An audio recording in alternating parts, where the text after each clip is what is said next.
One of the people I will always remember, her name was Scarlett, and she was 13 years old. Her dad was actually a member of the church, but he had been inactive for several years. Their family had gone through lots of difficulties. Her mom had passed away, and so that's part of the reason that Dad went inactive, was he was so sad and confused. And we started to teach her. She had family that was members of the church, and she was so excited to start coming to activities and coming to church. She had been as a little girl, and she remembered what it felt like. And she wanted to progress and learn and be baptized. But as we spoke to her father and would teach him and invite him to return to church, he was very set in his ways and wasn't ready and didn't want that. And it came to the point where my companion and I had a talk with him and said very clearly, you are responsible for your daughter's growth and progression. She cannot progress in the church without you. Do you feel comfortable with keeping her from that? And we read him scriptures in the Doctrine and Covenants that talk about that.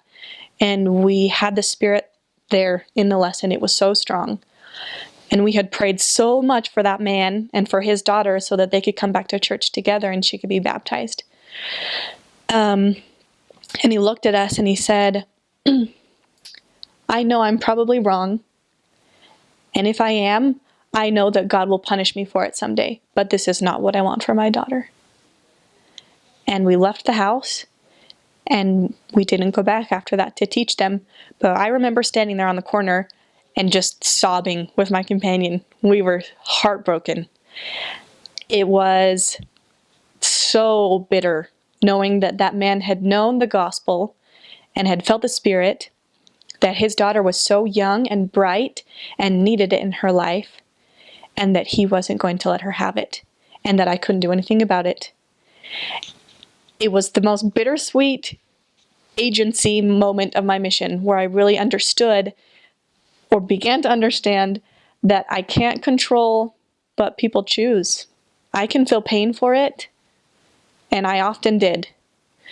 But as long as we're doing our best, she will have her opportunity later, the daughter will, and so will the father. But they're going to choose what they're going to choose in any moment. Sometimes you can change that, and sometimes you can't.